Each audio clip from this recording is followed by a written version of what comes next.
নিবিড় ভাইয়া আমায় নিয়ে উপরে উঠে আস্তে করে নামিয়ে দিলেন। উনার থেকে ছাড়া পেয়ে আর চোখে চারদিকে চোখ বুলিয়ে নিতে লাগলাম আমি। কিন্তু আশ্চর্যজনক ব্যাপার, আমাদের দিকে কেউ তাকিয়েই নেই, বরং সবাই তাকিয়ে আছে সিঁড়ির দিকে। খটকা লাগায় আমি নিজেও সিঁড়ির দিকে তাকালাম। আর তাকাতেই আমার চোখ খুলে হাতে চলে আসার মতো অবস্থা। অগ্নি ভাইয়া ক্লান্ত হয়ে হাঁপাতে হাঁপাতে এক পা করে ওপরে উঠছে। আর ভাইয়ার পিঠে উঠে গলা জড়িয়ে ধরে দাঁত কেলিয়ে আছে রুশো ভাইয়া। অগ্নি ভাইয়া কোনোরকমে উপরে উঠতেই লাফ মেরে নেমে গেল রুশো ভাইয়া। রুশো ভাইয়া নামতেই অগ্নি ভাইয়া পিঠ সোজা করতে যেয়ে আম্মু মায়া রে করে চিৎকার করে উঠল। রুশো ভাইয়া জিহ্বায় কামড় দিয়ে ধরে বলল, এই রে, আমার ওয়েট কি বেড়ে গেল নাকি? অগ্নি ভাইয়া সোজা হয়ে ইটের ওপর বসে তীক্ষ্ণ দৃষ্টিতে রুশো ভাইয়ার দিকে তাকিয়ে বলে উঠল, ৬২ কেজি ওজনের বস্তা পিঠে চাপিয়ে সিঁড়ি বেয়ে উঠেছিস কোনোদিন? ভাই, ঘাট হয়েছে আমার, আর ভুলেও তোকে কোনো দিনও কোলে বসাবো না। রুশো ভাইয়া চোখ মুখ কুঁচকে ঠোঁট উল্টাল। পেছনে থেকে হাসতে হাসতে হেলেদুলে পৌঁছল নিত্য আপু আর রাত্রি। অগ্নি ভাইয়াকে বসে হাঁপাতে দেখে নিত্য আপু আবারও এক গাল হেসে বলে উঠল, যা বুঝলাম আমার বাবা অনন্যার মতো কপাল নেই যে বরের কোলে চড়ে ঘুরে বেড়াবো। পায়ে ব্যথা হলে হুইলচেয়ারেই ঘুরে বেড়াতে হবে আমায়। অগ্নি ভাইয়া নিত্য আপু কথায় চট করে দাঁড়িয়ে উত্তেজিত হয়ে বলে উঠল, আরে আরে, কি যে বলো না, তুমি তো কাগজের মতো হালকা, তোমাকে তো কোলে নিয়ে পুরো দুনিয়া ঘুরে বেড়াতে পারবো। ও লম্বা, তাই ওজন বেশি বুঝো না? নিত্য আপু চোখ ছোট ছোট করে বলল, ওহ, তার মানে আমি মোটা হয়ে গেলে আর কোলে তুলতে পারবে না, এই তো?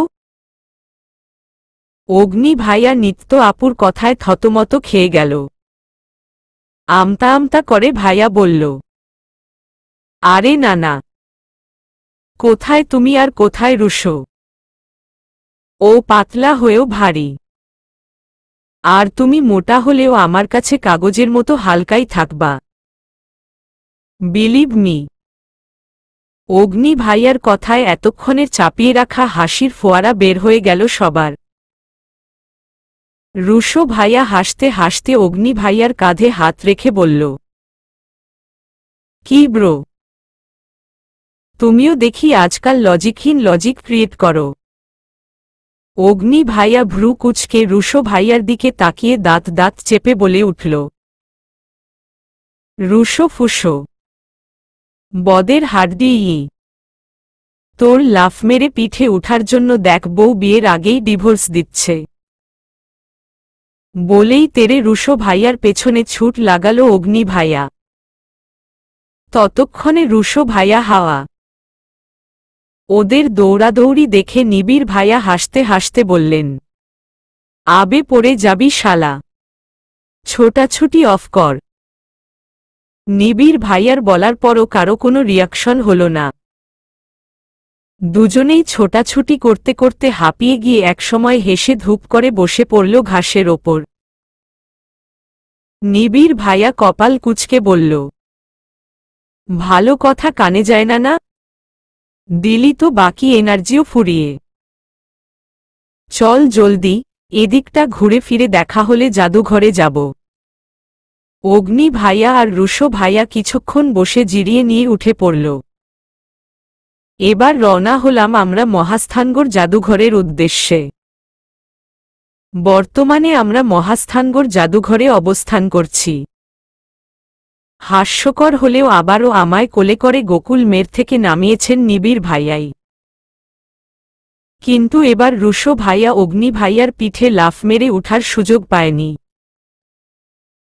রুশো ভাইয়ার থেকে 10টা সিঁড়ি পেছনে থেকে নেমেছে অগ্নি ভাইয়া, যাতে ভুলক্রমেও রুশো ভাইয়া লাফিয়ে পিঠে উঠতে না পারে। জাদুঘরের প্রবেশ মূল্য আমাদের বিডি পর্যটকদের জন্য পড়েছে 20 টাকা বাবাদ। এখানেও ফরেইনারদের জন্য চার্জ বেশি। সার্কভুক্ত দেশগুলোর জন্য 100 টাকা আর সার্কভুক্ত বাদে দেশগুলোর জন্য 200 টাকা। শুঙ্গ থেকে মুসলিম আমলের ইতিহাস ঐতিহ্যের সাক্ষী আজকের মহাস্থানগড় জাদুঘর। এই জাদুঘরে নাকি ওই আমলের 2687টি প্রত্নতত্ত্ব সংরক্ষিত রয়েছে। সেসবেরই কিছু নিদর্শন দেখতেই জাদুঘরে আসা। শরীরটা ভালো লাগছে না, তাই বেশি ঘোরাঘুরি করা হবে না মনে হচ্ছে। জাদুঘরের উত্তরে রয়েছে গোবিন্দ ভিটা। তাছাড়া আরও আছে খোদার পাথর ভিটা, শিলা দেবীর ঘাট, মহাস্থান রেস্তোরাঁ, মানকালির কুণ্ডু ইত্যাদি। জাদুঘরে ঘুরতে ঘুরতেই চোখে পড়ল কিছু পোড়ামাটির ফলক, যেখানে মানুষের অঙ্গভঙ্গির ছবি লিপিবদ্ধ করা আছে। আরেক ফলকে রয়েছে হাতির চিত্র, তার আরেকটিতে রয়েছে সিংহের গর্জনৃত একটি চিত্র। তার পাশেই খেয়াল করলাম একটা মাটির চুলা। মাটিত চুলা খুব সাধারণ হলেও অদ্ভুতভাবে এই চুলাটা অন্য সব চুলার থেকে ভিন্ন। নিবিড় ভাইয়া এখানকার স্থানীয় মানুষদের কাছে জিনিসগুলো সম্পর্কে জ্ঞান আহরণ করে চলেছেন। রুশো ভাইয়া, অগ্নি ভাইয়া আর নিত্য আপু রৌপ্যমুদ্রাগুলো বেশ উৎসুক দৃষ্টিতে দেখছে। আর রাত্রি আমার সঙ্গে রয়েছে। আমরা পাশের সেলের কলসিগুলো সূক্ষ্মভাবে পর্যবেক্ষণ করে চলেছি। একটার থেকে আরেকটা বড়। এভাবে সিরিয়ালি সাজানো আছে অনেকগুলো কলসি। অবাক করা বিষয় হল জাদুঘরে অনেক বিদেশি পর্যটকেরাও এসেছে। অথচ যেখানে বাঙালিদেরই ঐতিহাসিক স্থানগুলোর প্রতি ইন্টারেস্ট কম। এই জন্যেই বোধহয় রুশো ভাইয়াকেও কাউন্টারের লোকটা ফরেইনারই ভেবে নিয়েছিল। নিবিড় ভাইয়া হঠাৎ সামনে থেকে পেছনে এসে আমাদের কাছে দাঁড়িয়ে পড়লেন। কিছুক্ষণ তীক্ষ্ণ দৃষ্টিতে আমায় দেখে নিয়ে বলে উঠলেন, শরীর খারাপ লাগছে?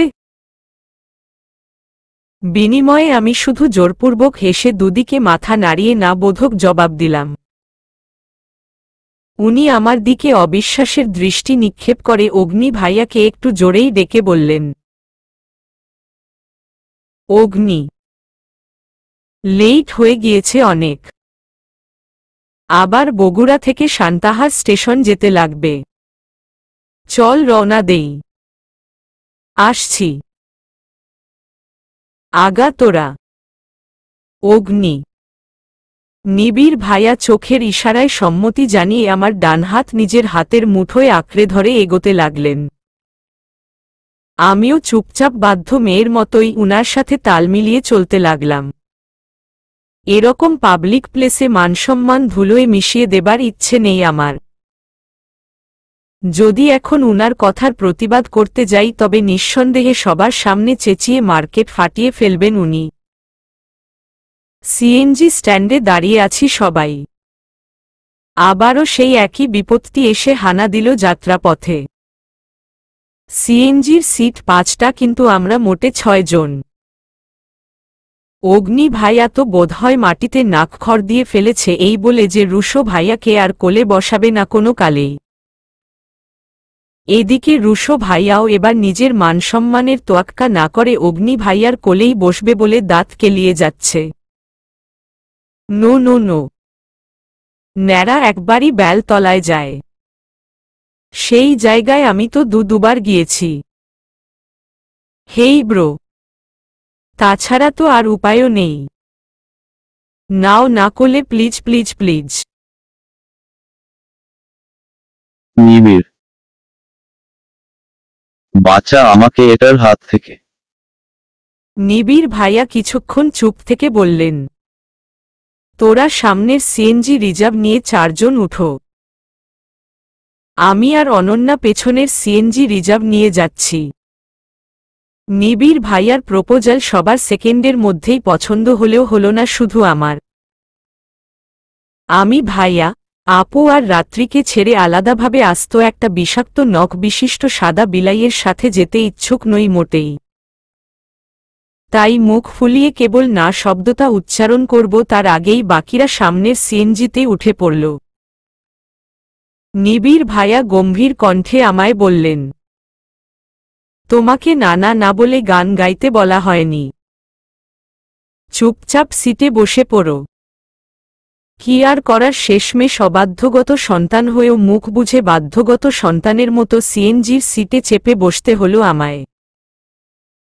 আমি বসতেই উনি আমার পাশে উঠে বসে মামা চলেন বলেই সিটে চোখজোড়া বন্ধ করে গা এলিয়ে দিলেন। আর আমি মুখ ফুলিয়ে তীক্ষ্ণ দৃষ্টিতে খুঁটিয়ে খুঁটিয়ে চোখ দিয়েই গিলে ফেলতে লাগলাম ওনাকে। ভেতরে ভেতরে যত রাগ আছে তা গালাগাল দিয়েও কমানোর ক্ষমতা নেই আমার, কারণ আমি ভালো ভালো গালাগাল দিতেই জানি না। উনি চোখ দুটো বুজে রেখেই বলে উঠলেন, এভাবে দেখিও না, আমার রেস্ট নিতে প্রবলেম হচ্ছে। সাথে সাথেই চোখ বড় বড় হয়ে এলো আমার। এটা মানুষ নাকি সত্যিকারেই বিলাই? চোখ বন্ধ রেখেই বুঝলেন কিভাবে আমি উনাকে দেখছি। প্রচণ্ড রকম বিরক্তি নিয়ে ডানদিকে মুখ ঘুরিয়ে রাস্তার পাশের শাঁসা করে ছুটে চলা লম্বা লম্বা গাছগুলো দেখতে ব্যস্ত হয়ে পড়লাম আমি। যদিও বাস্তবে গাছগুলো নিজের জায়গাতে স্থির, তবে আমার কাছে আপেক্ষিকভাবে তাদের ছুটন্ত বলে মনে হচ্ছে। চলমান সিএনজির ফলে সৃষ্ট দমকা হাওয়া এসে অবাধ্য চুলগুলো এলোমেলো করে দিচ্ছে আমার, যার দরুন বিরক্ত বোধ করছি আমি আরও বেশি। হাত দুটো উঁচু করে হাত খোপা করতে নিলেই এক হাতে কোমর জড়িয়ে টান মেরে নিজের একদম কাছে নিয়ে এলেন আমায় উনি। আমার মাথা নিজের কাঁধের সাথে ঠেকিয়ে বলে উঠলেন, রেস্ট নাও, এন্ড বিরক্ত করো না। আরে আরে কি করছেন, ছাড়ুন আমায়। উনি নিজের ক্লান্তিমাখা চোখ দুটো আধখোলা অবস্থায় এনে আমার চুলগুলো কানের পিঠে গুজে দিয়ে বললেন, অনেক টায়ার্ড আমি, ডিস্টার্ব করো না প্লিজ। আর কিছু বললাম না। উনার ক্লান্তিমাখা মুখটা বড্ড বাধা দিল আমায়। ইচ্ছে হলো না আর কোনো শব্দ উচ্চারণ করে উনার বিশ্রামের ব্যাঘাত ঘটাতে। কিন্তু অদ্ভুত ব্যাপার, বিশ্রাম উনি নিলে আমায় কেন নিজের কাঁধে মাথা রাখাতে বাধ্য করলেন? সত্যি এই মানুষটার মনে যে ঠিক কি চলে তা বোঝা মুশকিল, এক কথায় বড্ড বেশিই মুশকিল। প্রায় ৩টের নাগাদ বাড়ি পৌঁছলাম আমরা। ভাইয়ারা বাড়ি এসেই গামছা নিয়ে দৌড় মেরেছে দিঘিতে। এতদিন অসহ্যকর মনে হলেও আজ যেন এখান থেকে যাবার ঘণ্টা বাজতেই সবার মায়া পড়ে যাচ্ছে গ্রামের পরিবেশে। আমি রাত্রি আর নিত্য আপু এই ফাঁকে গোসল সেরে নিলাম। চাচিমনি আর বড় চাচি মিলে পার্টি বিছিয়ে খাবার এনে রেখেছে। অপেক্ষা শুধু ভাইয়াদের, ওরা এলেই থালায় ভাত বেড়ে দেবে চাচিমনি। আমরা পার্টিতে বসেই গল্প করছিলাম, এর মাঝেই দিদুন একটা টিফিন বক্স এনে নিত্য আপুর হাতে ধরিয়ে দিলেন। নিত্য আপু জিজ্ঞাসু দৃষ্টিতে তাকাতেই দিদুন বললেন, আমসত্ত্ব নাকি ভারী পছন্দ হয়েছে তোমার, তাই বেঁধে দিলাম, বাসায় যেয়ে খেও। নিত্য আপুর খুশিতে চোখ চিকচিক করে উঠল। সাথে খুশি হলাম আমরা সবাইও। দিদুন নিজের সাথে করে আনা পুরনো একটা বাক্স নিত্য আপুকে ধরতে বলে চেয়ার টেনে বসে পড়লেন। এতে কি আছে দিদুন? দিদুন ইশারায় আপুকে বাক্সটা খুলে দেখতে বললেন। বাক্সটা দুহাত দিয়ে খুলতেই চমকে উঠল আপু। দিদুন মুচকি হেসে বলতে শুরু করলেন, আমার দাদুভাইদের বউদের জন্য একজোড়া করে বালা বানিয়ে রেখেছিলাম আমি, জুই কেউ দিয়েছি। এখন তুমি তো অগ্নির বউ হতে যাচ্ছ, তাই তোমার বালা জোড়া এখনই দিয়ে রাখলাম। নিত্য আপু বালাগুলোয় হাত বুলিয়ে দেখতে লাগল। আপুর চোখের কোণে জল জমাট বাঁধতে শুরু করে দিয়েছে। তবে এ কোনো দুঃখের অশ্রু নয়, এত পরম সুখের নমুনা মাত্র। এর মধ্যেই ধুমধাম আওয়াজে পেছনে ফিরে তাকালাম আমরা। অগ্নি ভাইয়া আর রুশো ভাইয়া দুজনেই ভেজা গায়ে একসাথে সদর দরজা দিয়ে ঢুকতে গিয়ে আটকে গিয়েছে। হেই ব্রো, আমি ছোট, আমি আগে ঢুকব। ছোটরা সব কিছুতে বেশি পায়। আমি বয়সে বড়, সবার আগে আমি ঢুকব। ইয়া। ওদের এভাবে ধস্তাধস্তি করতে দেখে চোখ বড় বড় হয়ে এলো সবার। ভাইয়াদের পেছনে ছিল নিবিড় ভাইয়া। উনি ভাইয়াদের পাগলামি দেখে পেছনে থেকে ধাক্কা মারতেই হুড়মুড় করে ঢুকে পড়ল অগ্নি ভাইয়া আর রুশো ভাইয়া। পড়তে পড়তে আর একটুর জন্যেই বেঁচে গেল দুজনে। ওদের কাণ্ড দেখে হাসিতে ফেটে পড়ার বদলে শুধুমাত্র মুখ টিপে হাসতে হলো আমাদের, দিদুনের উপস্থিতির জন্য। কিন্তু আমাদের অবাক করে দিয়ে এক তাক লাগানো হাসির ঝঙ্কার ভেসে আসলো পেছনে থেকে।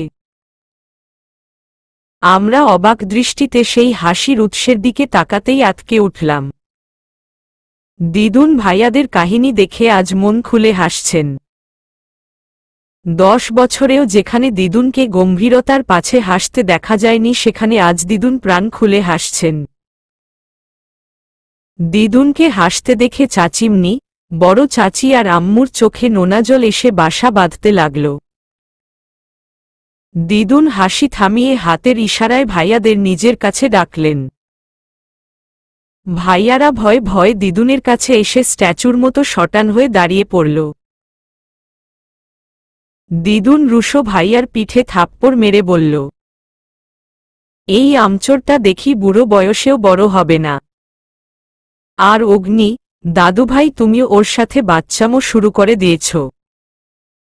নাত জামাই, যে কিভাবে তোমাদের সামলায়। যাও তাড়াতাড়ি কাপড় বদলে একেবারে তৈরি হয়েই নামো সবাই। অগ্নি ভাইয়া আর নিবিড় ভাইয়া দিদুনকে হেসে হেসে কথা বলতে দেখে অবাক হলেও সামলে নেয় নিজেদের। কিন্তু সামলাতে পারে না শুধুমাত্র রুশো ভাইয়া। দিদুনের মুখে এমন মিষ্টি মিষ্টি কথা করলার চেয়েও বোধহয় তেতো লাগল রুশো ভাইয়ার কাছে। যার দরুন বেজায় বিষম খাওয়া শুরু করল রুশো ভাইয়া। চাচিমনি রুশো ভাইয়াকে কাশতে দেখে পানি ভরিয়ে গ্লাস এগিয়ে দিল ভাইয়ার দিকে। রুশো ভাইয়া এক নিমিষেই ঢকঢক করে পুরো গ্লাস শেষ করে শান্ত হল। তবে রুশো ভাইয়ার বর্তমান মনোভাব কিছুটা এরকম যে করলার মধ্যে মধু ঢেলে দিল কে। নিবিড় ভাইয়া আর অগ্নি ভাইয়া রুশো ভাইয়াকে ধরে আরও কোনো অঘটন ঘটানোর পূর্বেই মুখ লুকিয়ে ঘরে নিয়ে গেল। আর এদিকে হাসির বোম ফাটতে শুরু করল আমাদের পেটের মধ্যে। অতঃপর ঘনিয়ে এলো গ্রাম থেকে বিদায় নেবার চূড়ান্ত মুহূর্ত। সবাই মিলে খেয়ে নিয়ে রেডি হয়ে নিচে নেমে এলাম আমরা। আম্মু আব্বু লাগেজ নিয়ে উঠানে দাঁড়িয়ে আছে আমাদের অপেক্ষায়। আমরা নেমে জুই ভাবি, মাসুম ভাইয়া, চাচি আর চাচ্চুদের সাথে কুশল বিনিময় করে নিলাম। দিদুনকে সালাম করে আশেপাশে চোখ বুলিয়ে নিয়ে কিছু একটা ভেবে জিজ্ঞেস করলাম, মামুন ভাইয়া কোথায় দিদুন? দিদুন একটা দীর্ঘশ্বাস ছেড়ে বললেন, তোমরা গেলে বের করব ওকে, চিন্তা করিও না। বিনিময়ে ছোট্ট একটা শ্বাস ছেড়ে মাথা নাড়িয়ে সম্মতি জানালাম আমি। বাড়ি ছেড়ে কাঁচা রাস্তায় উঠে এক পলক চেয়ে দেখে নিলাম আমরা হিনা খা খা করা বাড়িটা। বাড়ির পাশেই গোয়ালঘরে লালুভলুকে ড্যাবড্যাব করে আমাদের দিকে চেয়ে থাকতে দেখলাম আমি। রুশো ভাইয়া ভলুকে এভাবে জলজল করে তাকিয়ে থাকতে দেখে তাকে ভেঙিয়ে বলে উঠল, হে হেই বুল, এখন কাকে কিক মারবে? হ্যাঁ পচ্চা bull. By the way, I will miss both of you, specially you me bull. Tada. Rusho ভাইয়ার উচ্চারিত বাক্য বোধগম্য না হওয়ায় বিনিময়ে লালু ভলু হাম্বা আয় করে ডেকে উঠল। রুশো ভাইয়া ওদের ডাক শুনে ভরকে গিয়ে অগ্নি ভাইয়ার গলা জড়িয়ে চেপে ধরল ভাইয়াকে। সাথে সাথেই হাসিতে ফেটে পড়লাম আমরা সবাই। বর্তমানে সান্তাহার প্ল্যাটফর্মে দাঁড়িয়ে নিজেকে একটা ক্ষুদ্র পিঁপড়ের মতোই লাগছে আমার। আজ প্ল্যাটফর্মেই এত ভিড় যদি হয় তবে ট্রেনের ভেতরে ঠিক কিরকম ভিড় হবে তা কল্পনা করলেই গায়ে কাটা দিয়ে উঠছে আমার। যদিও টিকিট কেটে সিট নেওয়া আছে আমাদের, তবে সন্দেহ সিট অবধি পৌঁছতে পারব কিনা এই নিয়ে। তার ওপর আজ ট্রেন লেট। মাত্র খবর নিয়ে জানলাম ট্রেন জয়পুরহাট ছেড়েছে, অর্থাৎ আগে আক্কেলপুর আসবে, তারপর ছাড়বে, অবশেষে পৌঁছবে সান্তাহার জাংশনে। আমি দাঁড়িয়ে দাঁড়িয়ে আশেপাশে লোকজনদের দেখতে দেখতে এসব ভাবছিলাম, ঠিক তখনই পাশ থেকে রুশো ভাইয়ার আতঙ্কিত কণ্ঠস্বর কানে ভেসে আসতে লাগল। ও ভাই, মারো মুজে মারো। ও মাই গড, এত তো পপুলেশন। Huawei Huawei. অগ্নি ভাইয়া রুশো ভাইয়ার কথার প্রত্যুত্তরে প্ল্যাটফর্মের এন্ড পর্যন্ত হেলে চোখ বুলিয়ে নিয়ে বলে উঠল, খাইছে রে, আজকে রুশো ভর্তা হয়ে যাবে নিশ্চিত। কিন্তু এখন কথা হচ্ছে নুন তেল কোথায় পাবো যে ভর্তাটাকে একটু স্বাদযুক্ত বানাবো? রুশো ভাইয়া চোখমুখ কুঁচকে ঠোঁট উল্টে বলল, উফ ব্রো, এই নিয়ে অনেক পচাইছ, প্লিজ আর না। প্রেস্টিজ এইবার পাংচার না হয়ে প্লাস্টিক হয়ে যাবে নির্ঘাত। রুশো ভাইয়ার কথায় অগ্নি ভাইয়া হো হো করে হাসতে শুরু করে দিল। চোখ ছোট ছোট করে অগ্নি ভাইয়ার দিকে তাকিয়ে থেকে আবারও মুখ ফুলিয়ে বসে পড়ল রুশো ভাইয়া। এই ব্যস্ত স্টেশনে একজনই শুধুমাত্র সেলফি তোলায় ব্যস্ত, আর সে হল ওয়ান এন্ড অনলি আমার বেস্টু রাত্রি। ওর মতে গাল ফুলিয়ে বসে থাকলে তো আর ভিড় কমবে না, তাই সেলফি তুলেই টাইম পাস করা বেটার। এদিকে নিত্য আপু চোখে চশমা লাগিয়ে এই ব্যস্ততার মাঝে মেসেঞ্জারে ফ্রেন্ডদের পাঠানো মেডিকেল নোটস দেখছে। কি সব হাড্ডি হুড্ডির ছবি রয়েছে তাতে। বর্তমানে আপু সেগুলোই জুম করে খুঁটিয়ে খুঁটিয়ে দেখছে। আল্লাহ মালুম এই দুই ভাই বোন এত পড়াশুনো করে কিভাবে, তাও আবার একাডেমিক স্টাডিজ। আমি তো একটু ফাঁক পেলেই কমিক্স, গল্পের বই অথবা গোপাল ভাঁড়ের বই নিয়ে পড়তে বসি। একাডেমিক বইগুলো তো আমার রোজদিনকার ইনস্ট্যান্ট স্লিপিং পিলস। কয়েক লাইন পড়তেই চোখে রাজ্যের ঘুম এসে হানা দেয় যেই আমার, সেই আমিই বা কিভাবে পড়াশুনোর সাথে বন্ধুত্ব করব? এটা নিছক কল্পনার জগতেই সীমাবদ্ধ মাত্র। খানিক বাদেই হাতে 4টে কোকের বোতল নিয়ে স্টল থেকে ফিরলেন নিবিড় ভাইয়া। আমার পাশের সিটেই বসে পড়ে কয়েক সেকেন্ড জিরিয়ে নিলেন উনি। অগ্নি ভাইয়া নিবিড় ভাইয়ার হাতে 4টে কোকের বোতল দেখে ভ্রু কুঁচকে জিজ্ঞেস করল, এই রে, কোনো অভাগা বা অভাগীরা যে কোকের ভাগ থেকে বাদ পড়বে আল্লাহ মালুম। এই তুই কোক আনলি ভালো কথা, বাট মাত্র 4টে আনলি কেন? আমরা মেম্বার যেখানে 8 জন। নিবিড় ভাইয়া তীক্ষ্ণ দৃষ্টিতে অগ্নি ভাইয়ার দিকে তাকিয়ে বলে উঠলেন, বলদের বলদ, আমার কি অক্টোপাসের মতো 8টা বাহু যে 8টাতে 8টা কোকের বোতল পেঁচিয়ে নিয়ে চলে আসব? শেয়ার করে খাবো, একা কেই বা পুরো বোতল খাবে? আর তোর গরুর পাকস্থলী বিশিষ্ট বোনের জন্য তো পুরো 2 লিটারের পানির বোতল ব্যাগে আছেই। কথাটা যে উনি আমায় ব্যঙ্গ করেই বললেন তা আমি বেশ বুঝতে পারছি। ইচ্ছে তো করছে উনার মাথাটা পুরো পিস পিস করে চিবিয়ে খেয়ে ফেলি। আমার গরুর পাকস্থলী? Like seriously. মেজাজ বেজায় বিগড়ে যাওয়ায় অবশেষে আর নিজেকে নিয়ন্ত্রণে রাখতে পারলাম না আমি। রেগেমেগে দাঁত কটমট করে বলে উঠলাম, এই কি বললেন আপনি? আমার গরুর পাকস্থলী? আমার কথাটা যেন কোনো প্রভাবই ফেলতে পারল না উনার ওপর। উনি আমার রাগান্বিত রিয়াকশন সম্পূর্ণ উপেক্ষা করে ড্রেনে ফেলে দিয়ে ভাবলেশহীনভাবেই বলে উঠলেন, তা নয়তো কি? কোনো মানুষের পেটে এত পানি ধরে কিভাবে তার সায়েন্স তো আমার জানা নেই। এন্ড যেহেতু গরুর 4টে পাকস্থলী সেই হিসেবে মেইবি তোমার গরুর মতোই 4টে পাকস্থলী রয়েছে এন্ড দ্যাটস হোয়াই অনায়াসেই বালতি বালতি পানি ধারণ করার অসম্ভব ক্ষমতা রাখো তুমি। নিবিড় ভাইয়ার কথা শুনে পাশ থেকে ফিক করে হেসে উঠল রাত্রি, যার ফলস্বরূপ মেজাজটা আমার আগের থেকেও হাই লেভেলে পৌঁছে গেল। আমি বিনিময়ে রেগেমেগে কয়েকটা কড়া জবাব দেব তার আগেই উনি উঠে গিয়ে আম্মু আব্বুদের কাছে চলে গেলেন। আমি রেগেমেগে রাগগুলো নিজের মধ্যেই পুষে রাখলাম। উদ্দেশ্য একসময় রাগের জ্বালামুখী ফাটিয়ে শূন্যে উড়িয়ে পুরো ইউনিভার্স ভ্রমণে পাঠিয়ে দেব উনাকে।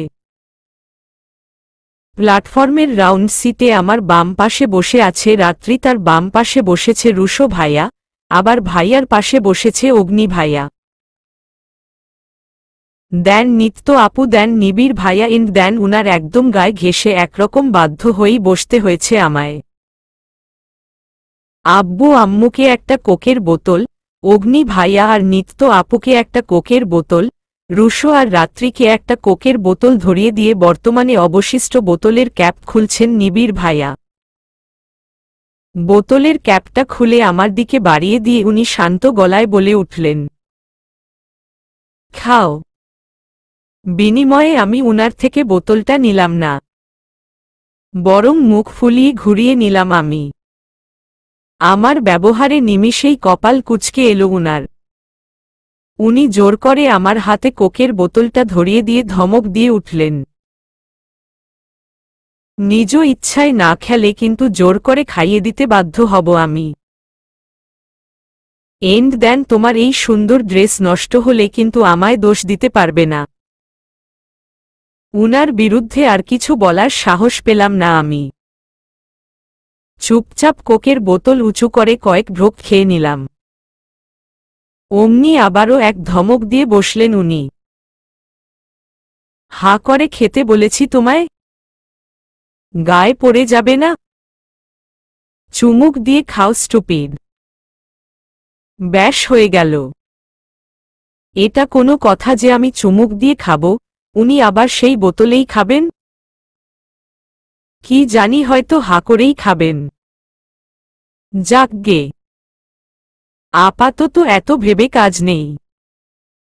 440 ভোল্টওয়ালা এতগুলো ধমক খেলে আবারও গোলা শুকিয়ে আসবে, সাথে মানসম্মানের ভয় তো আছেই। তাই চুপচাপ বোতলে চুমুক দিয়ে খেতে লাগলাম আমি। ওদিকে অগ্নি ভাইয়া আর নিত্য আপু হেসে এসে গল্প করতে করতে কোক খাচ্ছে। একবার ভাইয়া তো একবার আপু। মাঝে মাঝে একজন থেকে আরেকজনকে কোক পাস করতে করতে দুজনেই টান মেরে একসাথে ধরে ফেলছে বোতলটা। সাথে সাথেই ফিক করে হেসে ফেলছে দুজনেই। কত সুইট একটা কাপল, দেখলেই যেন চোখ দুটি একদম জুড়িয়ে যায়। আর এদিকে রুশো ভাইয়া আর রাত্রির মধ্যে শেয়ার করে কোক খাওয়া নিয়ে তুমুল যুদ্ধ শুরু হয়ে গিয়েছে। রুশো ভাইয়া বলছে আগে রাত্রিকে খেয়ে তারপর না হয় রুশো ভাইয়াকে দিতে, কিন্তু না, তাতেও হচ্ছে না রাত্রির। মোট কথায় ও চুমুক না দিয়ে খেতে পারে না, আবার রুশো ভাইয়ার এতে কোনো প্রবলেম না থাকলেও ওর নিজেরই নিজেকে নিয়ে প্রবলেম। শেষমেশ ওদের যুদ্ধে হতাশ হয়ে নিবিড় ভাইয়া গেলেন সামনের স্টলে। হাতে দুটো স্ট্র নিয়ে ফিরলেন উনি।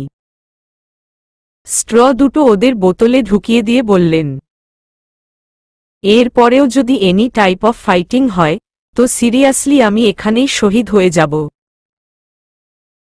নিবিড় ভাইয়ার কথায় ঠোঁট উল্টালো রাত্রি। পাশ থেকে স্বস্তির নিঃশ্বাস ছাড়ল রুশো ভাইয়া। রাত্রি রুশো ভাইয়ার থেকে বোতল নিয়ে মনের সুখে গলা ভিজাতে লাগল। আর রুশো ভাইয়া গালে হাত দিয়ে ড্যাবড্যাব করে রাত্রির খাওয়া দেখতে ব্যস্ত হয়ে পড়ল। বোতলের অর্ধের কোক খেয়ে বোতলটা পাশে রাখতেই নির্দ্বিধায় বোতলটা হাতে নিয়ে চুমুক দিয়ে কোক খেতে শুরু করলেন নিবিড় ভাইয়া। আমার মুখ লাগানো বোতলে উনাকে নির্দ্বিধায় মুখ লাগিয়ে খেতে দেখে চোখ বড় বড় হয়ে এলো আমার। আমি অবাক চোখে উনার খাওয়া দেখছি, বুঝতে পেরে বোতলে চুমুক দেওয়া অবস্থাতেই ভ্রু নাচিয়ে কি হয়েছে জিজ্ঞাস করলেন উনি। বিনিময়ে নিজের মাথাটাকে ডানে বামে ঘুরিয়ে কই কিচ্ছু না তো বলে চোখ নামিয়ে নিলাম আমি। মুখ ঘুরিয়ে রাত্রিদের দিকে তাকাতেই বিশাল এক সিক্রেট ক্যাপচার হয়ে গেল আমার চোখে। রাত্রি স্ট্র দিয়ে অর্ধেক কোক খেয়ে বোতলটা পাশে রাখতেই রুশো ভাইয়া নিজের স্ট্রটা ফেলে দিয়ে রাত্রির ঠোঁট লাগানো স্ট্রটাই মুখে নিয়ে কোক খেতে লাগল। রুশো ভাইয়ার কাণ্ড দেখে আমি আনমনেই ভাবতে লাগলাম, রুশো ভাইয়ার মতোও কেউ বুঝি প্রেমে পড়তে পারে, তাও আড়ালে আড়ালে এতটা গভীরভাবে। দেখতে দেখতে ঢং ঢং ঢং করে ট্রেনের ঘণ্টা বেজে উঠল। দীর্ঘ 1 ঘণ্টা অপেক্ষার পর ভিআইপি তিতুমির মহাশয় এসে হাজির হলেন অবশেষে। আমরা তৎক্ষণাৎ উঠে লাগেজগুলো হাত নিয়ে প্ল্যাটফর্মের কিনারার দিকে এগিয়ে গেলাম। আমাদের ঝ-বগির সিট হিসেবে ট্রেনের ঝ-বগি সোজা আমাদের অবস্থানরত প্ল্যাটফর্মের এই সাইডেই থামবে, তাই দৌড়াদৌড়ি করার দরকার পড়বে না ভেবেছিলাম সবাই। কিন্তু আমাদের চিন্তামুক্ত থাকতে না দিয়ে আজকে এই ওভার পপুলেশন ধাক্কাধাক্কির চরম পর্যায়ে নিয়ে এসে ফেলল আমাদের। মানুষের গায়ে ধাক্কা লাগবে তাই নিবিড় ভাইয়া নিজের এক হাত দিয়ে আমায় নিজের সাথে চেপে ধরে আগলে রেখেছেন। ট্রেন এসে থামতেই মানুষজন ধাক্কাধাক্কি করে ট্রেনে উঠতে শুরু করে দিয়েছে। কেউ কোনো বাধাই মানছে না। আব্বু লোকগুলোকে বলছে আগে যাত্রীদের নামতে দিতে, বাট না, এই অসভ্য লোকগুলো আব্বুর কথা কানেই নিচ্ছে না। এর মধ্যে একজন লোক আমায় ধাক্কা মেরে ট্রেনে উঠতে নিলেই নিবিড় ভাইয়া এবার রেগে গিয়ে ধমকে উঠলেন, এই যে আপনারা কি শুরু করে দিয়েছেন? হ্যাঁ, এভাবে কেউ ট্রেনে ওঠে? ইডিয়েট! মেয়ে মানুষ আছে, চোখে দেখতে পারেন না? এর মধ্যেই এভাবে যাত্রীদের নামতে না দিয়ে আগেই পারাপারি করে ট্রেনে উঠতে দেখে টিটি এসে হুইসেল বাজিয়ে থামতে বললেন সবাইকে। লাঠি হাতে ধমকাতে লাগতেই সবাই চুপ করে থেমে গেল। ট্রেনে থাকা যাত্রীরা ধীরে সুস্থে ট্রেন থেকে নেমে যেতেই আগে আমাদের মেয়েদের উঠাতে বললেন টিটি। আম্মু উঠতেই আব্বু আম্মুকে ব্যাগগুলো পাশ করে দিল। এরপর রাত্রি, নিত্য আপু আর আমাকে উঠিয়ে দিয়ে নিজেও উঠে পড়ল আব্বু। কিন্তু দুর্ভাগ্যবশত আমার বা পায়ের জুতোটা ওঠার সময়ই নিচে পড়ে গেল। এই জ্যামের মধ্যে জুতো তোলাও সম্ভব নয়, তাই কাউকে কিছু বললাম না, চুপ করেই রইলাম আমি। একে একে ভাইয়ারাও উঠে পড়ল। সিট গেইটের কাছেই থাকায় বেশিদূর যেতে হলো না আমাদের। এক পায়ে জুতো পরেই মুখ গোমড়া করে উইন্ডো সিটে বসে পড়লাম আমি।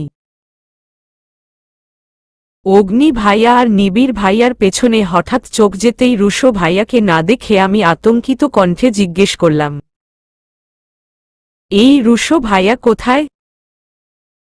ওঠেনি? আমার প্রশ্নে বাকিরাও আশেপাশে চোখ বুলিয়ে রুশো ভাইয়াকে খুঁজতে শুরু করল। অগ্নি ভাইয়া চিন্তিত হয়ে বলল, আমাদের সাথেই তো উঠল ও, গেল কোথায়? অগ্নি ভাইয়ার কথা শেষ হতে না হতেই হুইসেল বেজে উঠল ট্রেনের।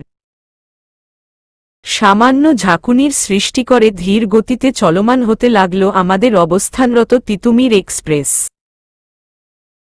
নিবিড় ভাইয়া আর অগ্নি ভাইয়া কপালে হাত দিয়ে ও শিট বলে রুশো ভাইয়াকে খুঁজতে উল্টোদিকে ফিরেই ছুট লাগাতেই থেমে গেল। রুশো ভাইয়া হাতে আমার পড়ে যাওয়া জুতোটা ধরে মুখে শুকনো হাসি ফুটিয়ে হাঁপিয়ে যাচ্ছে। টপ টপ করে শ্বেতজল বেরিয়ে যাচ্ছে ভাইয়ার শরীর থেকে। অগ্নি ভাইয়া হন্তদন্ত হয়ে রুশো ভাইয়াকে ঝাঁকিয়ে জিজ্ঞেস করল,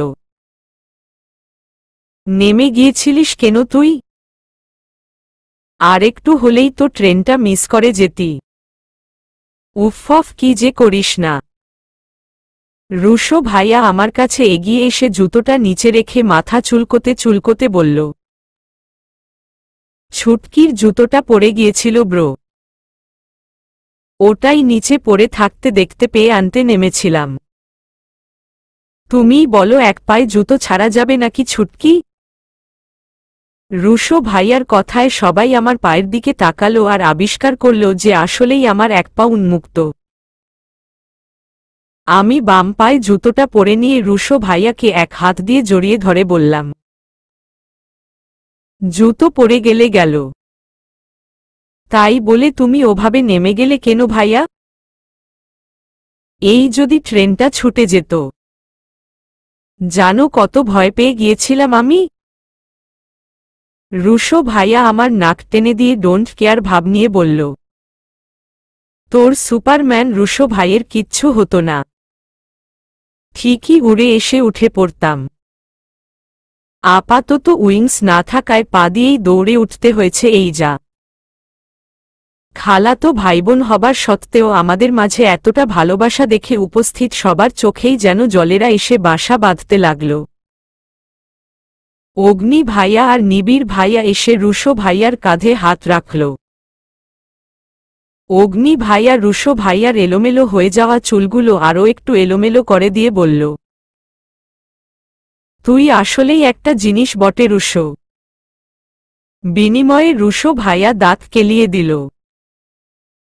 রুমাল দিয়ে কপালের ঘাম মুছে টুপ করে বসে পড়ল রাত্রির পাশে।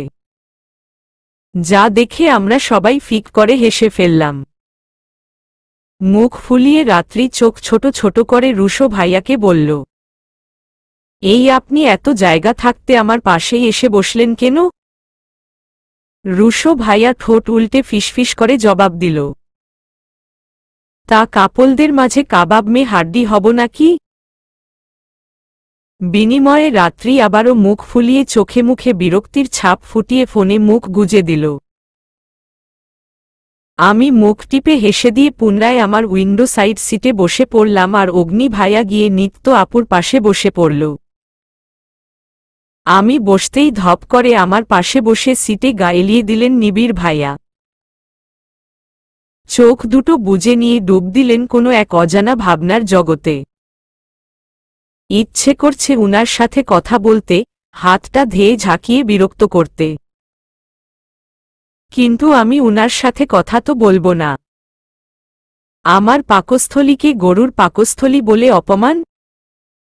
এত সহজে ভুলব না তো আমি। অবশেষে 3 ঘন্টার লম্বা ট্রেন জার্নি করার পর আমরা পৌঁছলাম আমাদের কাঙ্ক্ষিত গন্তব্য রাজশাহী রেলওয়ে স্টেশনে। ঘড়িতে এখন সময় 10:05। এবারে ট্রেন থেমেছে সর্ববামের প্ল্যাটফর্মে। সহজভাবে স্টেশনের হিসেবে 1 নম্বর প্ল্যাটফর্মে। বুক ভরে এক সতেজ শ্বাস টেনে দীর্ঘশ্বাস ফেললাম আমি। আমার মতে রাজশাহীর মতো এত নিরিবিলি শহর সচরাচর হয় না। বিশেষ করে রাতের বেলা রাজশাহী শহরটা দেখতে একদম অন্যরকম লাগে। স্টেশন থেকে বেরিয়ে আমাদের বাসা অবধি রাস্তার মাঝের ঝাউগাছগুলোতে মরিচ বাতি লাগানোর ফলে এক অদ্ভুত সৌন্দর্যের সৃষ্টি করে পুরো সড়ক সহ তার চারিপাশ। স্টেশন থেকে বেরিয়ে বাহিরে আসতেই ড্রাইভার আঙ্কেলকে দাঁড়িয়ে থাকতে দেখলাম আমরা। হয়তো আব্বু গাড়ি নিয়ে আসতে বলেছিল উনাকে। আম্মু আজকে রাতটা আমাদের বাসাতেই যেতে বলল নিবিড় ভাইয়া আর নিত্য আপুকে। নিবিড় ভাইয়া না করলেও আম্মুর সামনে উনার মতামত ঠিক খাটল না। অগত্যাই তাদের আসতে হলো আমাদের বাসাতেই। মাঝ রাস্তায় এসে রাত্রি চেয়েছিল নিজ বাড়িতে নেমে যেতে, কিন্তু আমি আটকে দেই ওকে। এত রাতে আঙ্কেল আন্টিকে না বিরক্ত করে একেবারে কাল সকালে যাওয়ার জন্য বলি রাত্রিকে। শেষমেশ আমার জেদের সামনে হার মেনে রাত্রিকেও আসতে হলো আমাদের বাসায়। রাত 11টা বেজে 32 মিনিট। বাসায় এসে ফ্রেশ হয়ে একটু বিশ্রাম নিয়ে নিলাম আমরা।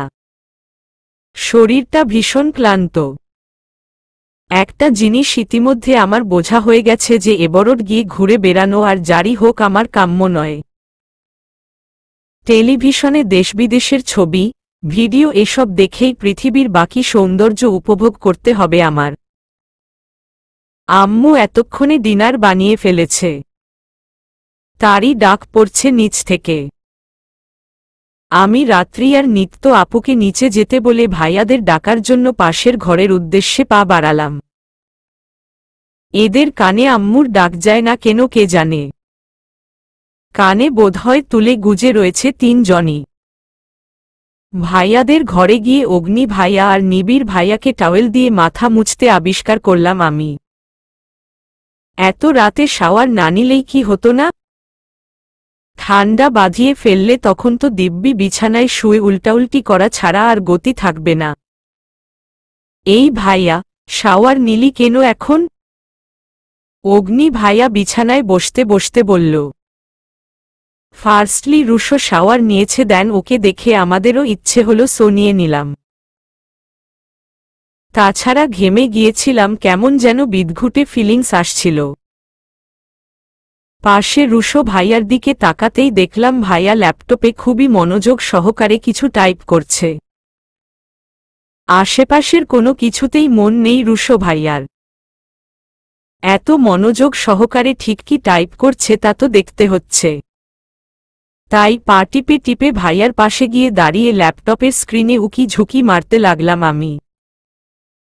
রুশো ভাইয়া ইংলিশে স্টোরি লিখছে, কিন্তু কখনো তো ভাইয়াকে এতটা মনোযোগ সহকারে স্টোরি লিখতে দেখিনি আমি। তাই আরও একটু ভালো করে লেখাগুলো পড়ার জন্য হেলে পড়লাম আমি। রুশো ভাইয়া স্ক্রিনে আমার ছায়া দেখতে পেয়ে হকচকিয়ে উঠে তৎক্ষণাৎ ল্যাপটপ সাইডে রেখে দিল। আমতা আমতা করে ভাইয়া বলল, কিরে ছুটকি, এভাবে উকি ঝুঁকি মারছিস যে? What happened? আমি রহস্য উদ্ঘাটনে ব্যর্থ হয়ে ঠোঁট উল্টালাম।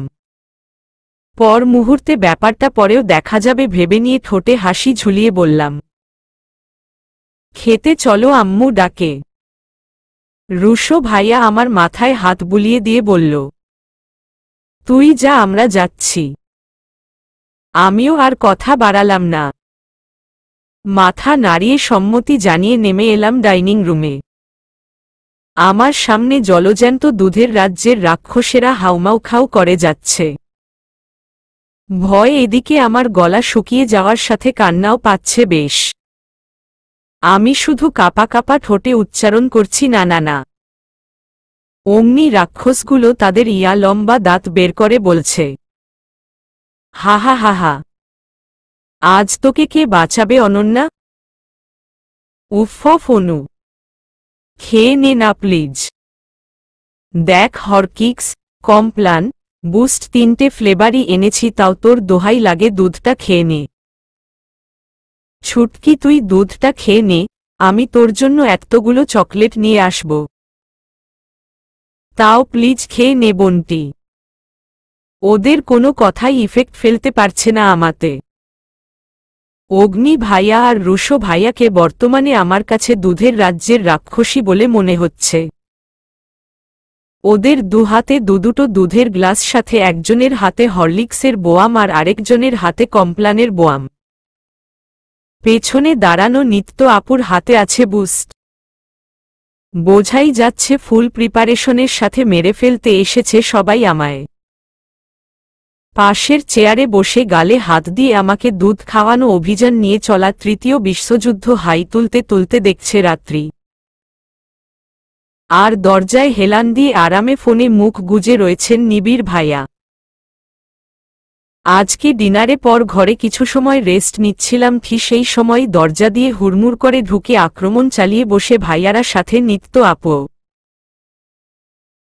তাদের মেইন অস্ত্র রাইফেল বা গ্রেনেড হলেও হয়তো আমি মুখ বুজে ঠুস করে মরে যেতাম বোধহয়, বাট তাদের মেইন হাতিয়ার হচ্ছে দুধ নামক আমার সবচেয়ে ভয়ঙ্কর দুশমন, যাকে দেখলে আমি যুদ্ধ করার বদলে ময়দান ছেড়েই পালিয়ে যাই। সেই দুধকেই খাওয়াতে এসেছে ভাইয়ারা। পালানোর কোনো পথ নেই। দরজা বন্ধ করে রাখা হয়েছে আর তাতেই হেলান দিয়ে রয়েছেন নিবিড় ভাইয়া। আমি শুধু খাবো না বলে না না করতে করতে ঘরের এই দিক থেকে ওই দিক ছুটে চলেছি। আমার পেছনে পেছনে দুধের গ্লাস হাতে ছুটে চলেছে ভাইয়ারাও। প্রায় 15 মিনিট যাবৎ দুধ খাবো না মিশন চলার পর নিবিড় ভাইয়া নিজের ফোনটা পকেটে ভরে নড়েচড়ে সোজা হয়ে দাঁড়ালেন। হাত ঘড়িতে সময়টা দেখে নিয়ে সিল্কি চুলগুলোতে হাত চালাতে চালাতে বলে উঠলেন, তোদের দ্বারা ওটাকে সাইজ করা হবে না বুঝেছি। দুধের গ্লাস রেখে বের হ সবাই। ওটাকে আমি ছাড়া কেউই টাইট দিতে পারবে না। নিবিড় ভাইয়ার কথার ওপর আর কেউ কোনো কথা বলল না। বলবেই বা কিভাবে? টানা 15 মিনিট ধরেই তো চেষ্টা চালিয়ে গিয়েছে সবাই, বাট আফসোস কোনো পজিটিভ ফলাফল পায়নি তারা। রুশো ভাইয়া একবার আমার অসহায় ফেস দেখে তো একবার নিবিড় ভাইয়ার গম্ভীর ফেস দেখে নিয়ে ঠোঁট উল্টে বলে উঠল, শেষ শেষ শেষ, আমার ছুটকি আজকে শেষ। ভাইয়ের কথা শুনলি না তো ছুটকি? এবার দেখ ব্রতর ওপর হাইব্রিড বোম ফুটাবে। দে দেখুন একদম এগোবেন না, আমি কিন্তু চেঁচিয়ে পুরো বাড়ি মাথায় তুলে নেব। না, এবারও কোনো কাজ হল না। সেই একই রকমভাবে ভিলেনি চাহনি যুক্ত করে স্নিগ্ধ মুখখানাটাকে একেবারে ভয়ঙ্কর বানিয়ে এগিয়ে আসছেন উনি আমার দিকে। উনি যতই আমার দিকে এগোচ্ছেন আমি ততই এক পা করে পিছিয়ে যাচ্ছি। পেছাতে পেছাতে এক পর্যায়ে দেয়ালে পিঠ ঠেকে গেল আমার। উনি ঠোঁটে আবারও সেই মারাত্মকভাবে ঘায়েল করা বাঁকা হাসির রেশ ফুটিয়ে ঝুঁকে পড়লেন আমার দিকে। সাথে সাথেই ভয় চোখ মুখ খিচে বন্ধ করে নিলাম আমি। আবারও জিজ্ঞেস করছি, দুধটা খাবে কিনা? ইয়ে স্বর্ণ। এবারেও আমি নিজের মাথাটাকে ডানে বামে নাড়িয়ে অসম্মতি জানালাম। আবারও সেই একই হতাশাজনক নেগেটিভ উত্তর আশায় চোখের দৃষ্টি তীক্ষ্ণ হয়ে উঠল উনার। উনি নিজের এক হাত দিয়ে আমার কোমর জড়িয়ে ধরে হেঁচকা টান মেরে সোজা উনার বুকের ওপর ফেললেন আমায়। ঘটনার আকস্মিকতায় চরমভাবে ভরকে গেলাম আমি। গলা শুকিয়ে আবারও কাঠ হয়ে এলো আমার। এই মুহূর্তে পানি না পেলে বোধহয় আমি মরেই যাব। বর্তমানে যদি আমার দুটো পাখা থাকত তবে উড়ে গিয়ে পানির সন্ধানে থার্স্টি ক্রো এর মতো কলসিতে পাথর না ছুঁড়ে পুরো কলসির মধ্যেই ঢুকে পড়তাম আমি। উনি আমার কোমরটা আগের থেকে শক্ত করে চেপে ধরে কানের কাছে মুখ নিয়ে এসে নেশাভরা কণ্ঠে বলতে লাগলেন, লাস্ট টাইম বলছি খেয়ে নাও, নয়তো কন্ট্রোললেস হয়ে পড়ব আমি।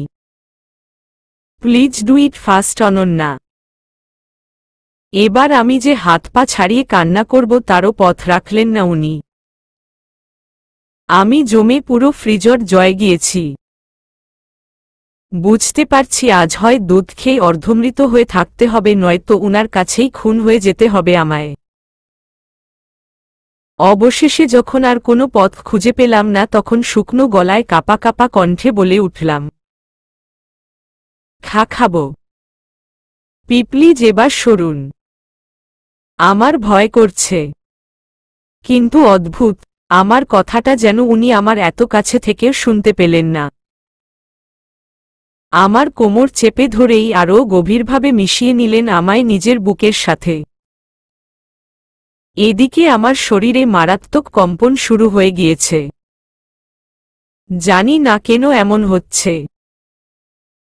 উনার সংস্পর্শে আমি এর আগে যে যাইনি এমনটা নয়, তবে অনাকাঙ্ক্ষিতভাবে উনার এমন আচরণ ঠিক নিতে পারছি না আমি। উনি দিনদুনিয়া ভুলে গিয়ে আলতো করে আমার কানের লতিতে ঠোঁট ছুঁয়ে দিলেন নিজের। ভয় আতঙ্কে উনার শার্ট খামছে ধরলাম আমি। এবার একটু জোরেই বলে উঠলাম, ভাভা ভাইয়া, খুবই পিপাসা পেয়েছে, ছেড়ে দিন আমায়, পানি খাবো। সাথে সাথেই ফট করে ছেড়ে দিয়ে উল্টো দিকে মুখ ঘুরিয়ে জোরে জোরে নিঃশ্বাস ফেলতে লাগলেন উনি। দুহাতে নিজের চুলগুলো টানতে টানতে অস্পষ্টভাবে বুলি আওড়াতে লাগলেন, যার মৃদু আওয়াজ আমার কান পর্যন্ত পৌঁছলেও বোধগম্য হল না মোটেই। What's wrong with you Nibir? Control control. Why am behaving like a sick mad? Why? ভাইয়া কি হয়েছে আপনার? আমার প্রশ্নে চমকে উঠলেন উনি। টানতে থাকা চুলগুলো থেকে হাত সরিয়ে কিছুক্ষণ চুপ থেকে আমার মুখ পানে ফিরে তাকালেন উনি। দুধের একটা গ্লাস হাতে নিয়ে উনি বলে উঠলেন, নাথিং, খেয়ে নাও চটপট আর আমায় উদ্ধার করো। আবারও দুধের গ্লাসটা দেখেই চোখ টলমল করে উঠতে শুরু করল আমার। দুধের গ্লাসের দিকে আমায় এভাবে অসহায় দৃষ্টিতে তাকিয়ে থাকতে দেখে ভ্রু কুঁচকে উনি আবারও বলে উঠলেন, ওভাবে তাকিয়ে থেকে কোনো লাভ নাই। এই 2 গ্লাস দুধ খতম না করলে এক ফোঁটাও পানি পাবে না। আর তুমি নাকি তৃষ্ণার্ত। So drink it. It will remove your thirstiness easily.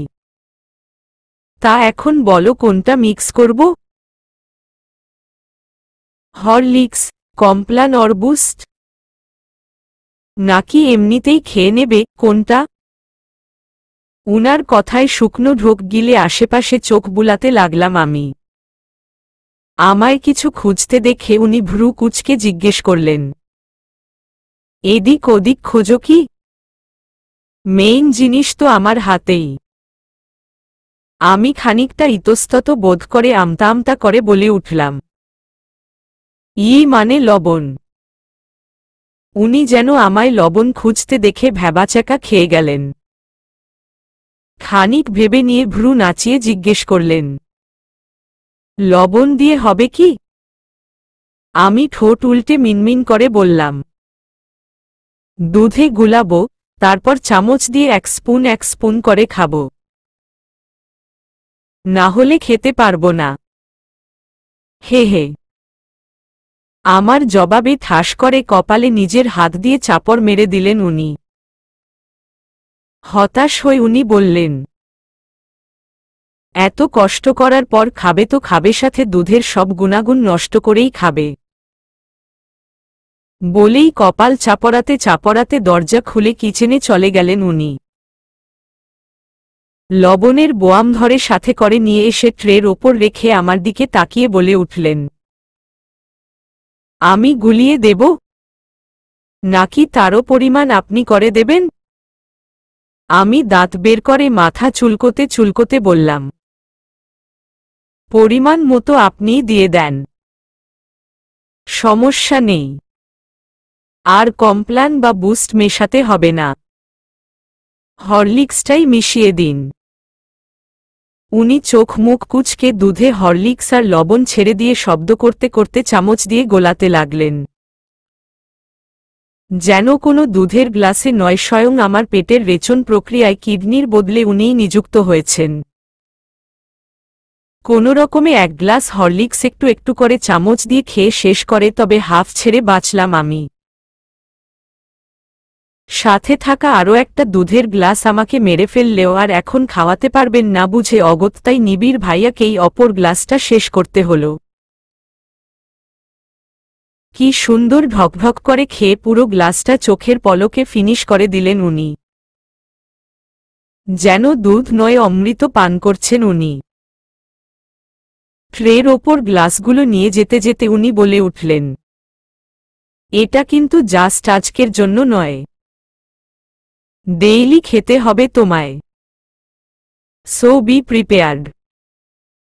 নিত্য আর রাত্রিকে পাঠিয়ে দিচ্ছি। বেশি রাত জাগবা না। ভার্সিটি যেতে হবে কাল থেকে। আল্লাহ হাফেজ। বলেই দরজাটা চাপিয়ে দিয়ে সিটি বাজাতে বাজাতে চলে গেলেন উনি, সাথে দিয়ে গেলেন এক বুক ফাটা বেদনা। এবার ভীষণ কান্না পাচ্ছে আমার।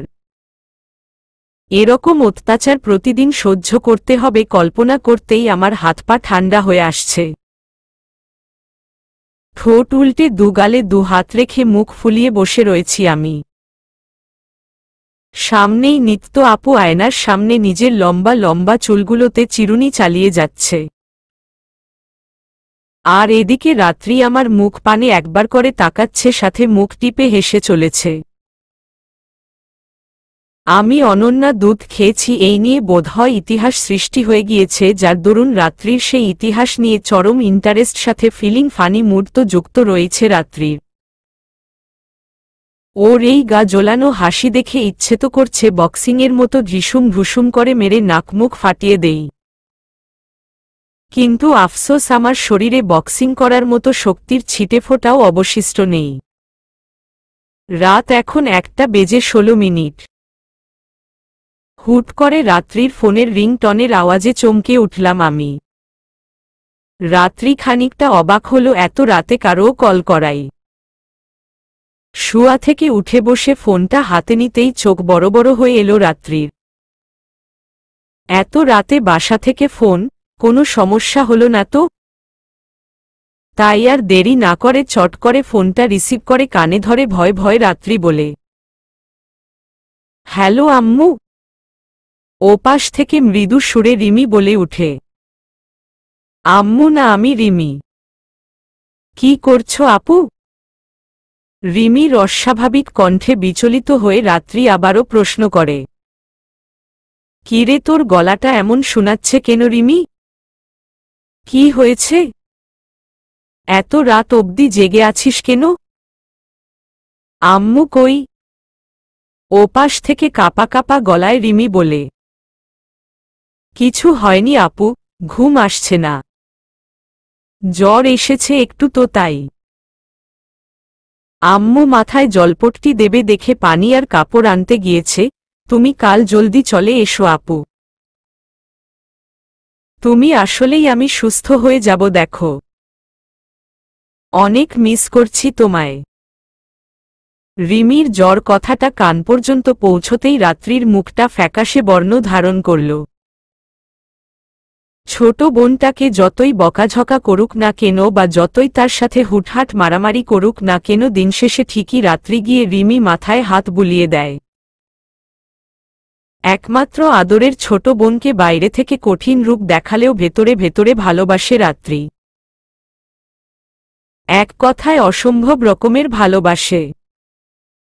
তাই তো সামান্য জ্বর নামক শব্দটা শুনেই ঘামতে শুরু করে দিয়েছে সে। রাত্রি ব্যস্ত হয়ে খাট ছেড়ে উঠতে উঠতে রিমিকে বলে, আমি আসছি, তুই থাক। 10 মিনিটের মধ্যেই আসছি। বলেই ফোনের লাইনটা কেটে গ্রাম থেকে ফেরার পথে নিজের গুছিয়ে রাখা ব্যাগটা হাতে নিল রাত্রি। আমি আর নিত্য আপু রাত্রিকে এত ব্যস্ত হয়ে ঘর থেকে বেরোতে দেখে চটজলদি বিছানা ছেড়ে নেমে পড়লাম। রাত্রির সামনে গিয়ে বিচলিত হয়ে প্রশ্ন করলাম, কি হয়েছে? এত রাতে হন্তদন্ত হয়ে ব্যাগ হাতে কোথায় যাচ্ছিস? রাত্রি কোনোরকমে হাঁপাতে হাঁপাতে বলল, রিমির জ্বর, আমাকে বাসায় যেতে হবে। আমার বোনটা অসুস্থ। রিমি অসুস্থ শুনে আমারও মনটা খারাপ হয়ে গেল। কিন্তু এত রাতে রাত্রিকে একা বাসায় যেতে দেওয়াও তো যাবে না। হাজার হোক মেয়ে মানুষ। মাঝরাতে রাস্তায় খারাপ মানুষের আনাগোনা থাকে, তাই রাত্রিকে বাধা দিয়ে বললাম, এত রাতে বাড়ি যাওয়া ঠিক হবে না রাত্রি, বিপদ হতে পারে। আমায় কথায় নিত্য আপু সায় দিয়ে বলল, কাল ভোর বেলায় যেও রাত্রি। কিছু হবে না, চিন্তা করো না। কিন্তু রাত্রি নাছোড়বান্দা। সে যখন এখন যাবে বলেছে তো যাবেই। আমরা তো আর ওকে এভাবে একা ছাড়তে পারি না, তাই নিত্য আপু খানিক ভেবে বলল, তুমি একটু দাঁড়াও, আমি ভাইয়াদের মধ্যে কাউকে বলি তোমায় পৌঁছে দিয়ে আসতে। আর আমার কাছে মেডিসিন আছে, তোমায় দিচ্ছি, নিয়ে যেও। বলেই আপু ছুট লাগালো পাশের ঘরে। খানিক বাদেই ভাইয়ারা ঘর থেকে বের হয়ে এলো। এদিকে নিত্য আপু নিজের ব্যাগ থেকে মেডিসিনের একটা পাতা বের করে রাত্রির হাতে ধরিয়ে দিল। রুশো ভাইয়া শার্টের বোতাম লাগাতে লাগাতে এসে বলে উঠল, চলো অ্যাটম বোম তোমায় পৌঁছে দিয়ে আসি। রুশো ভাইয়া রাত্রিকে নিয়ে যাবে দেখে ভ্রু কুঁচকে এলো রাত্রির। নিমিষেই চোখে মুখে বিরক্তির ছাপ ফুটে উঠল তার। কিন্তু আপাতত করার কিছুই নেই, তাই চুপচাপ ব্যাগ হাতে আমাদের আল্লাহ হাফেজ বলে বড় বড় পায়ে বেরিয়ে গেল রাত্রি রুশো ভাইয়ার সাথেই। ওরা যেতে আমরা একঘরে বসে অপেক্ষা করতে লাগলাম রুশো ভাইয়ার ফেরার।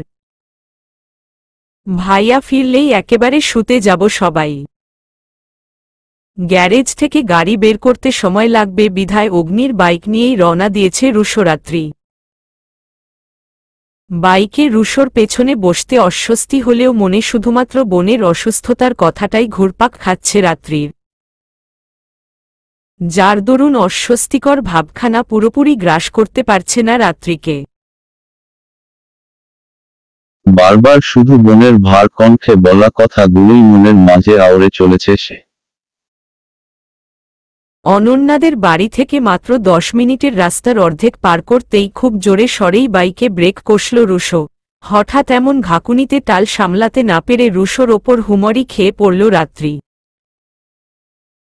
রেগে মেগে কেবল রুশোকে হঠাৎ এভাবে ব্রেক কষার কারণ জানতে চাইবে তার আগেই সামনে থেকে একদল লোকের বিশ্রী হাসির আওয়াজ কানে ভেসে আসল তার। হ্যাঁ কি রে, এত পুরো মেঘ না চাইতেন জল মামা।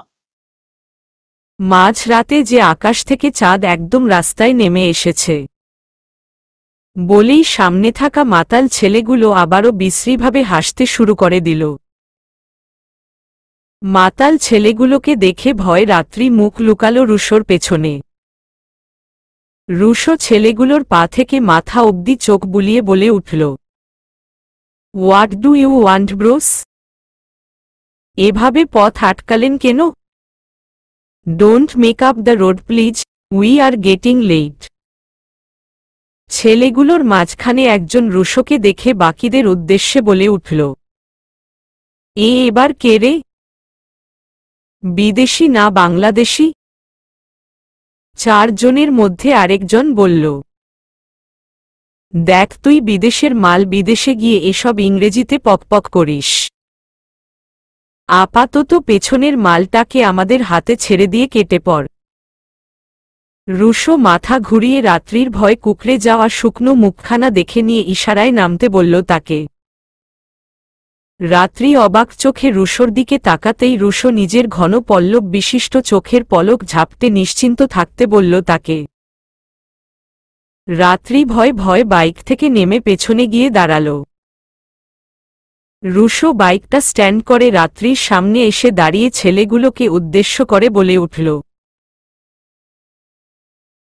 লিসেন টলমলে ব্রোস, আমি দেশের মানুষ দেশেই আছি, এন্ড আকাশের চাঁদও আকাশেই আছে। বাট এখন যদি তোমরা আমাদের পথ না ছেড়ে স্টিল এভাবেই থাকো, দেন তোমরা ঠিক কোনো হসপিটালে যাবে বা দেশে যাবে, আই রিয়েলি ডোন্ট নো। তাই মানে কেটে পড়ো ভাইয়েরা আমার। রুশোর কথায় রেগে উঠল ছেলেগুলো। তাদের মধ্যে যে লিডার সে বাকিদের বলে উঠল, খাড়ায় খাড়ায় তামাশা দেখোস তোরা?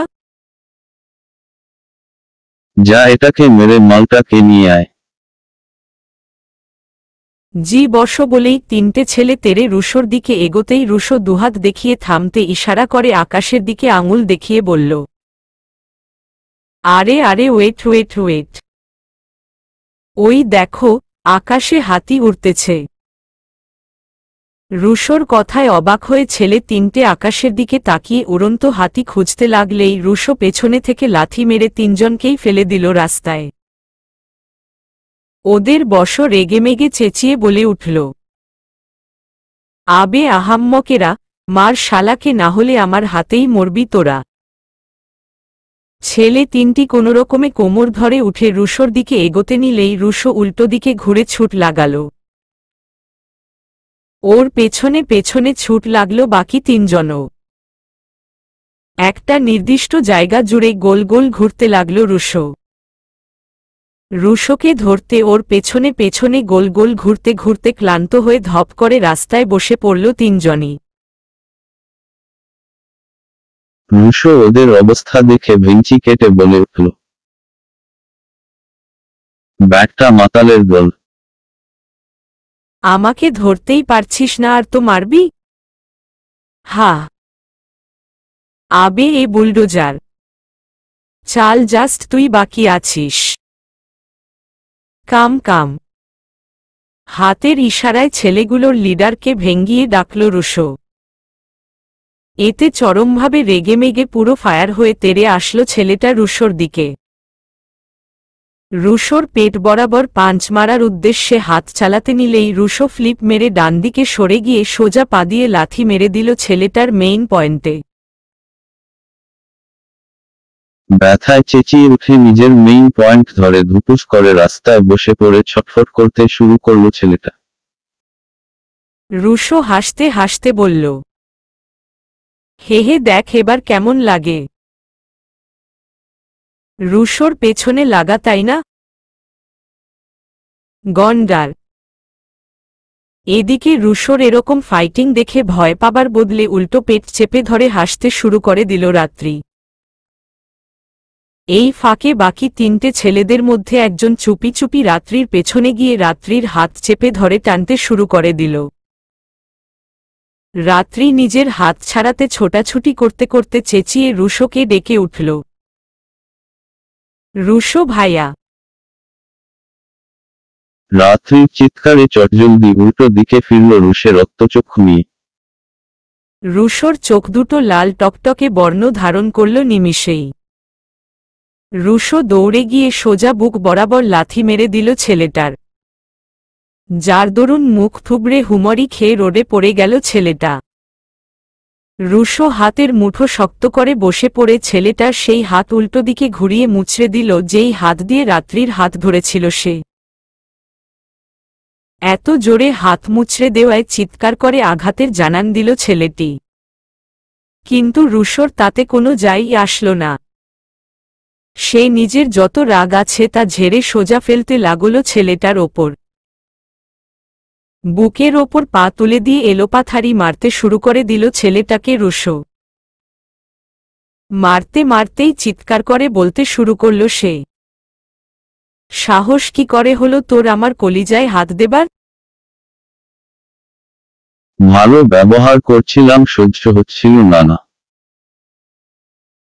শালা